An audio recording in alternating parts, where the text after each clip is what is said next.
What would you think about a man in his 70s who's been diabetic for 25 years? He's taking 4 medications, his A1C's in the 9s, he hasn't had control of his glucose for years, and now his doctor wants to give him insulin on top of those 4 medications.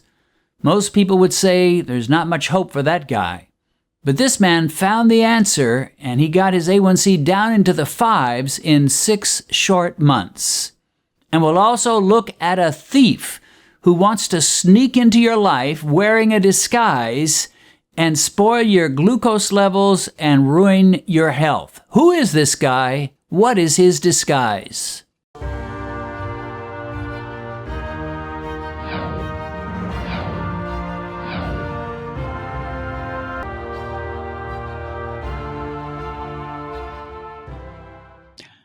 All right, here's an individual who says, I've had diabetes for 25 years. My A1C was 9.6. My doctor suggested insulin on top of 4 other medications that were not working. So, wow, that's a big deal. 4 medications, they're not getting the job done. Glucose is still high. Doctor says, okay, keep taking those medications. Take insulin as well. He says, I found you, Reverend Pollack, on YouTube. I decided to try keto, but he says, at first I was a little nervous because of your Christian ministry. Interesting. He says, I'm not a Christian, I'm Jewish. Well, being Jewish doesn't mean you're not a Christian. I know Jewish believers, but anyway, he says, I was raised with 3 rules about food, growing up in a Jewish household. Number 1, eat. Rule number 2, eat. And rule number 3, eat some more because there are starving people in China. I grew up with a bagel in each hand, or a cheese blintz, and he lists a couple things I've never heard of, Hamantaschen or arugulak. And I may not be pronouncing those right, but those of you that are Jewish probably could correct me on that. He says those are all high-carb Jewish desserts. I put the differences in our religions aside because you and your wife are so God-inspired. Well, I appreciate that, my friend. That's quite a compliment. He says, I can relate to that, and I did what your videos said. I've been into keto now for 6 months. My A1C fell from 9.6 to 5.9, and my doctor is shaking his head. Wow, 6 months' time, 9.6, 5.9 now.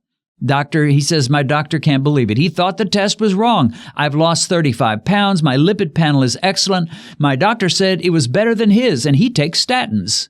And so even his cholesterol is improving. He says, my fasting blood sugar has come down from 220 to below 100. This morning, it was 96. I have more energy now than I had as a teenager. I'm 74. My knees don't hurt. I'm off all meds except 1 metformin a day. I can't tell you how appreciative I am for you and how much I love your ministry.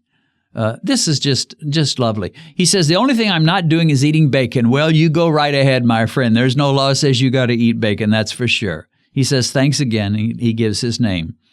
What a beautiful story. What a beautiful story. And I just love it. And I love the fact we're reaching so many people. Jews, Christians, Muslims, Hindus, atheists. I think that's great. And I have to say, I have a special appreciation for the Jews because my Savior was and is Jewish. And all the Bible heroes, when I read the Bible, Moses and Isaiah and Paul and Peter, they're all Jewish. And, you know, there is a phrase in the Bible that talks about respecter of persons. It says God is not a respecter of persons. And what that means is he doesn't hold one person above another. And let me tell you something. Diabetes is not a respecter of persons. It will attack Jews. It will attack Christians. It will attack evangelicals. It will attack Democrats. It will attack Republicans. It will attack Africans. It will attack Asians, Mexicans, Brazilians, Australians, British. Diabetes doesn't care what you look like, what your size, what your race, doesn't care. The good news is, and get ready for some good news, the answer to diabetes, the solution to beating diabetes, which I preach and I sing like a song on this channel, it doesn't matter what you are either. And the low-carb keto diet with some time-restricted eating is going to fix almost everybody. Now, if your beta cells are done, you're probably going to, well, no doubt, you'll have to take insulin. So I'm not saying you may not need to take insulin, but In most cases, if your pancreas has still got any function at all, you probably won't have to. But even if you do, you can still control things well, and you'll not suffer complications. So a tremendous testimony from a Jewish friend. I don't know if he lives in Israel or not, but in any case, he sounds like he is thoroughly Jewish, and we respect that and appreciate you sharing your story.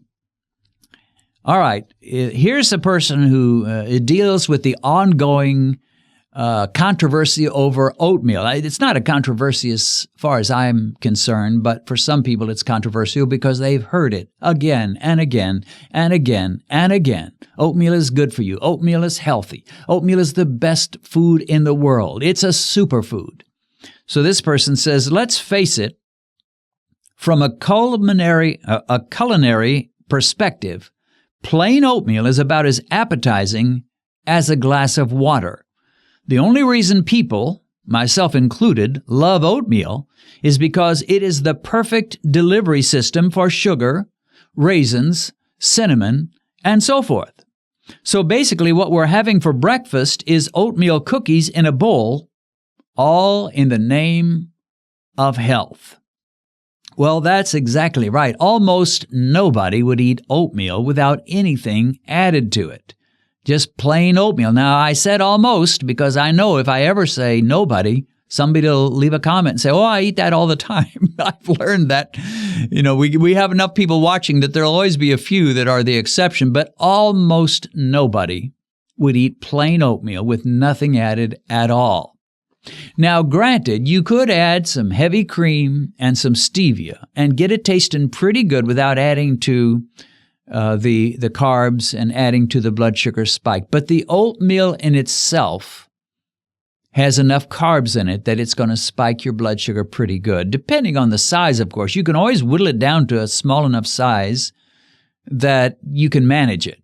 But when it gets too small, it's like, well, what's the point? It's not worth it to eat, about 3 tablespoons worth of oatmeal and say, well, I had oatmeal for breakfast. Well, if you want to call it that. So there is just really not much benefit to eating oatmeal. And one thing that fools people about oatmeal and about a lot of things is there's nothing sweet about oatmeal unless you sweeten it. You take a bite of oatmeal, it doesn't taste sweet. And a lot of people say if it doesn't taste sweet, it's therefore safe for diabetics. And they reason the same idea about baked potatoes and about rice and about pasta. They don't taste sweet. I know a candy bar is sweet. I can't eat that. I know cake and ice cream is sweet. I can't eat that. But a baked potato is not sweet. Oatmeal is not sweet. I can eat that. The problem is that oatmeal or that baked potato is made up of chains of sugar molecules that are linked together. They don't taste sweet, and they're technically not sugar in their form that you eat them. But as soon as they get into your body, and particularly in your stomach, those acids break down the chains between those molecules, and what you have left is sugar molecules.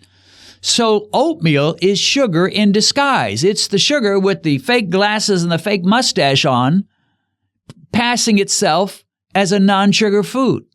But by the time it gets in your stomach, it becomes a sugar food. It becomes sugar itself. And with baked potatoes and grains, that conversion is lightning fast. Not all that different to eating table sugar. And people just don't realize that. And that's why we emphasize using your glucose meter. It will help you figure things out. If you don't understand the science behind it and the fact that it's made of sugar molecules, one thing you will get very quickly, and that is you'll get an understanding that you're doing yourself no favor when you eat grains, when you eat starches. Stay away from them as best you can, as much as you can, and go with the non-starchy foods, particularly low-carb vegetables and meats and certain dairy products that have lots of fat in them, like cheese, like heavy cream, and you will not see those glucose spikes. I want you to know that I do have another YouTube channel. It's called by my name, Dennis Pollock, And on this channel, I teach the Bible. I do short little 6 and 7 minute devotionals normally on all kinds of Bible topics. If you're having a rough week and need some encouragement, or you just want to know what does the Bible actually say, you need to check out my Dennis Pollock Bible channel. There'll be a link in the description below.